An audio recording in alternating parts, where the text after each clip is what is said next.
Exercise 4.3 NCERT का ही है। इसमें लगभग 3 क्वेश्चन दिया हुआ है, फर्स्ट सेकंड थर्ड। तो क्वेश्चन नंबर फर्स्ट सॉल्व करेंगे, ठीक है। पहले इसको रीड करते हैं। क्वेश्चन क्या दिया हुआ है कि find the nature of the roots, find the nature of the roots following quadratic equation, okay.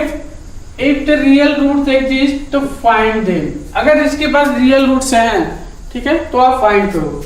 तो आपके पास ये क्वाड्रेटिक इक्वेशन दिया हुआ है, इसको हम क्या करेंगे, इसको स्टैंडर्ड क्वाड्रेटिक इक्वेशन से कंपेयर करेंगे। तो इसको मान लेते हैं हम लोग इक्वेशन नंबर 1, इसको मान लेते हैं इक्वेशन नंबर 1। अब क्या करेंगे, स्टैंडर्ड क्वाड्रेटिक इक्वेशन क्या होता है, ax² plus bx plus c equal to 0 होता है। क्लियर है माय डियर। अब इन दोनों से क्या करेंगे, कंपेयर करेंगे। कंपेयर कैसे करते हैं, x² का कोएफिशिएंट देखते हैं, ठीक है। तो दोनों में x² है, तो x² का कोएफिशिएंट यहाँ पे 2 है। तो कंपेयर करोगे तो क्या मिलेगा, यहाँ पे a इक्वल टू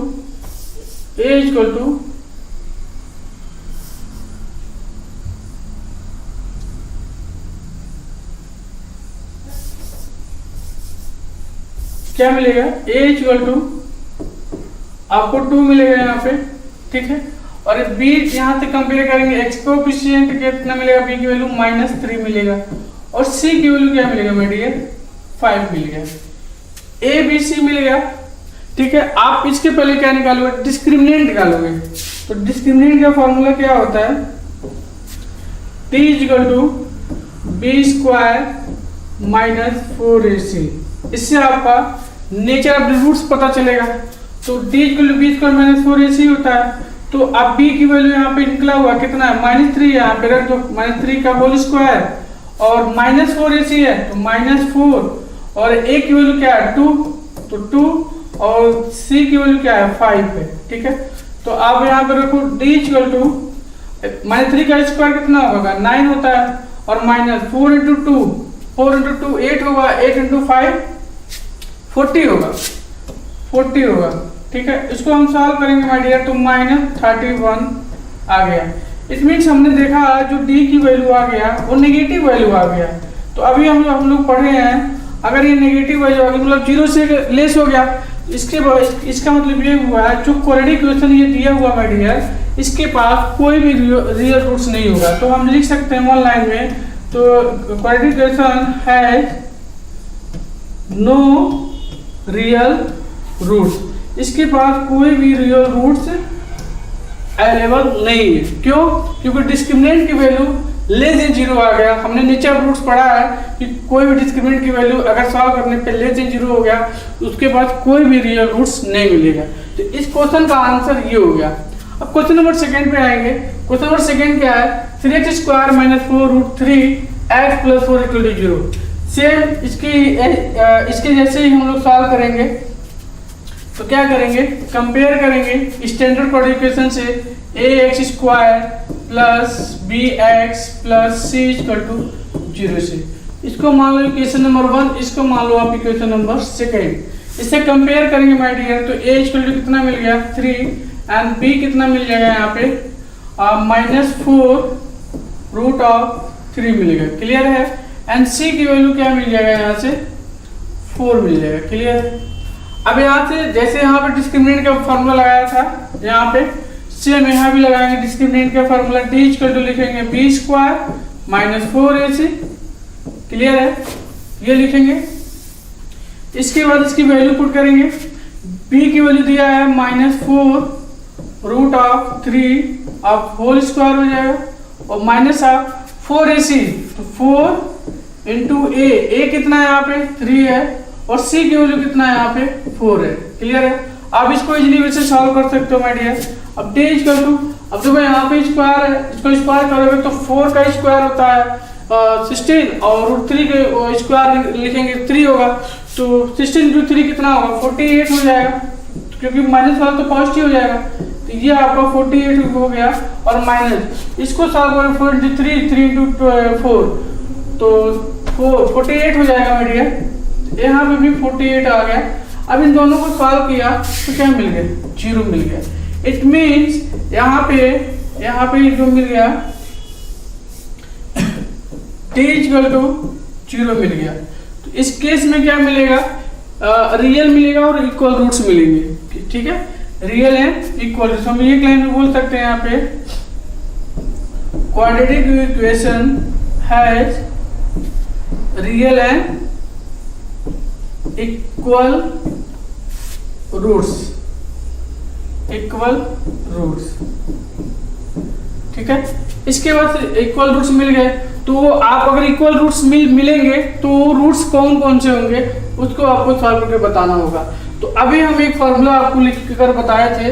ठीक है, यहाँ से एक फार्मूला लिखा था हमने, पहले तो ये देखते हैं। अभी एक फार्मूला हमने लिखा है कि x is equal to x is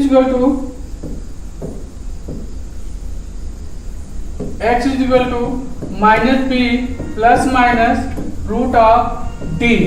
ठीक है, ये हमने लिखा है, ये टी अपॉन 2a लिखा है। ठीक है, अभी इक्वल रूट्स है तो यहाँ पे हम डी की वैल्यू अभी निकाले हैं। जस्ट डी की वैल्यू कितना है, 0 है। ठीक है, डी की वैल्यू 0 है, आप यहाँ देख सकते हो डी की वैल्यू क्या है, यहाँ पे 0 है और क्वाड्रेटिक इक्वेशन ये है आपका। ठीक है, तो यहाँ से डी की वैल्यू 0 और यहाँ पे जो क्वाड्रेटिक इक्वेशन आपका यही है, और कितना एक बार देख लेते हैं, 3x square minus 4 root 3x plus 4 equal to 0। 3x square minus 4 root 3x plus 4 equal to 0। ठीक है, यहाँ से a की वैल्यू निकला था, कितना आया था, a इक्वल टू 3 था, और b की वैल्यू कितना है यहाँ पे, माइनस 4 रूट 3। क्लियर है, अब यही वैल्यू उठा के इस इक्वेशन में रखेंगे, ये क्वाड्रेटिक फार्मूला में रखेंगे, इसमें रखेंगे, इसमें रखो आप, तो क्या मिलेगा यहाँ पे, x is equal to minus तो है ही है, और b की वैल्यू माइनस 4 रूट 3 है, तो यहाँ पे आप रखोगे तो माइनस 4 रूट ऑफ 3। क्लियर है, plus minus root of T की वैल्यू यहाँ पे क्या मिला हुआ है, टी की वैल्यू 0 आपको यहाँ पे रखो आप, और अपान में 2 है तो 2 और a की वैल्यू कितना है यहाँ पे 3 है। क्लियर है, रूट में 0 वैल्यू का तो कोई मीनिंग है नहीं, और उसके बाद प्लस माइनस साइन है तो इसको कोई मतलब है नहीं, तो ये पूरा 0 हो गया। तो आप यहाँ पे इजीली वैसे लिख सकते हो, यहाँ पे माइनस माइनस क्या होगा, प्लस हो जाएगा, तो मिलेगा 4 रूट 3 अपान 2 इंटू 3। अब इसको कैंसिल आउट कर सकते हो, x इक्वल टू कितना मिलेगा, देखो यहाँ पे 2 यहाँ पे 2 जहाँ 4 होता है यहाँ पे, तो यहाँ पे मिल जाएगा 2 और रूट 3 अपान 3। ये तो आपका आंसर हो जाएगा, बट आपका एनसीईआरटी का जो आंसर दिया है इसको और मॉडिफाई किया है, तो हम इसको क्या लिख सकते हैं, x इक्वल टू 2 रूट 3 अपान 3 को लिख सकते हैं, रूट 3 इंटू रूट 3 लिख सकते हैं। क्लियर है my dear, root 3 into root 3 लिख सकते हैं। एक रूट 3 क्या होगा, यहाँ पे कैंसिल हो जाएगा इससे, तो जो आपका यहाँ पे मिलेगा x equal to 2 by root 3, और इक्वल रूट्स है ना, तो यही रूट से और एक और मिल जाएगा क्या, तो हम आंसर में बोल सकते हैं कि x equal to 2 by root 3 and 2 by root 3। इसके पास दो रूट्स इक्वल है, वो रूट्स क्या क्या है, 2 बाई रूट 3 है 2 बाई रूट 3। तो क्वेश्चन नंबर फर्स्ट का सेकेंड क्वेश्चन भी हम लोग निकाल रहे हैं।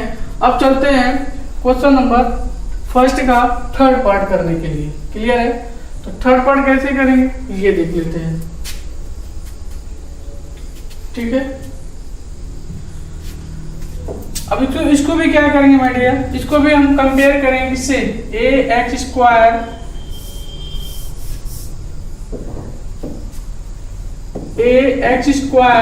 Plus b x plus c equal to 0 से कंपेयर कर लो। इसको मान लो इक्वेशन नंबर 1, इसको मान लो आप इक्वेशन नंबर सेकेंड, कंपेयर करेंगे माय डियर, तो a इक्वल टू कितना मिल जाएगा, यहाँ से 2 मिल जाएगा, और b की वैल्यू कितना होगा यहाँ पे -6 मिलेगा। क्लियर है, एंड c इक्वल टू कितना है यहाँ पे 3 हो जाएगा। क्लियर है, तो a b c की वैल्यू मिल गया। यहाँ इसके बाद क्या निकालेंगे, डिस्क्रिमिनेंट निकालेंगे, डिस्क्रिमिनेंट का फॉर्मूला क्या होता है, बी स्क्वायर माइनस 4ac होता है। क्लियर है। अब यहाँ से आप डिस्क्रिमिनेंट की वैल्यू निकाल लो। b की वैल्यू कितना, -6 का होल स्क्वायर हो जाएगा यहाँ पे -4 और इंटू a की वैल्यू कितना है यहाँ पे 2 और c की वैल्यू कितना है 3। इसको सॉल्व कर लो, d इक्वल टू ये हो जाएगा 36, क्योंकि माइनस का स्क्वायर करेंगे प्लस हो जाएगा, 6 का स्क्वायर करेंगे 36 होगा, इसको मल्टीप्लाई करेंगे 4 इंटू 2 4 इंटू 16 हो गया, 16 इंटू 3 से 8 होगा, 8 इंटू 3 करेंगे 24 होगा, तो -24 हो गया। t इक्वल टू निकालेंगे हमारे कितना होगा 12 आ गया।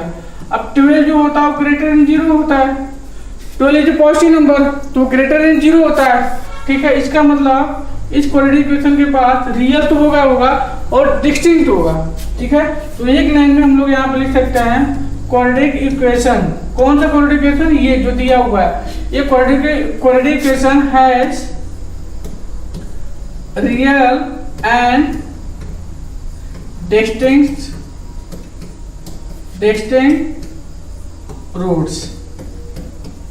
ठीक है, इसके पास रियल रूट्स होंगे और डिस्टिंक्ट होंगे। तो वो कौन से रूट्स होंगे ये हमको भी देखना होगा। तो हम क्या करेंगे, इसको आप फार्मूला जो हमने लिखा था क्वाड्रेटिक फार्मूला, तो ये लिख सकते हैं x equal to -b plus minus root of b square minus 4ac हो, तो इसको क्या बोलते हैं, t बोलते हैं। यहाँ पे t लिखेंगे अपॉन में 2 इंटू a लिखेंगे। क्लियर है।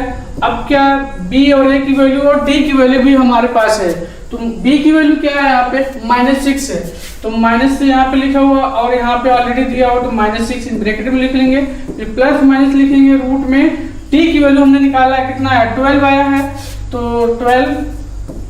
12 आया हुआ है, तो यहाँ पे हम 12 लिखेंगे और अपान में 2 इंटू a, 2 यहाँ होगा और a की वैल्यू हमने निकाला हुआ है यहाँ पे 2 है, तो यहाँ पे आप रख सकते हो। ठीक है, अब इसके बाद क्या करेंगे, सॉल्व करेंगे, तो माइनस माइनस प्लस 6 होगा मेरे डियर, प्लस माइनस होगा। और देखो √12 को हम क्या लिख सकते हैं, एक बार समझ लो, √12 को लिख सकते हैं मेरे डियर कि इसको लिख सकते हैं 2 इंटू 2 इंटू 3 लिख सकते हैं। क्लियर है। और ये देखो पेयर बना रहा है तो ये बाहर हो जाएगा, तो 2√3 मिल जाएगा। क्लियर है। तो यहाँ पे हम लिख सकते हैं 2√3 upon 2 into 2।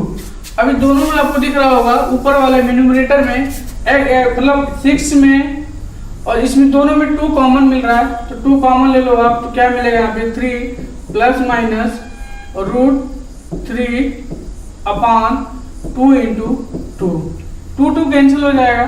x equal to क्या मिलेगा बेटे, 2 कैंसिल कर दो आप, 2 यहाँ पे कैंसिल दिख रहा है, कैंसिल कर दो, तो मिलेगा क्या यहाँ पे x equal to 3 plus minus √3 upon 2 मिल गया।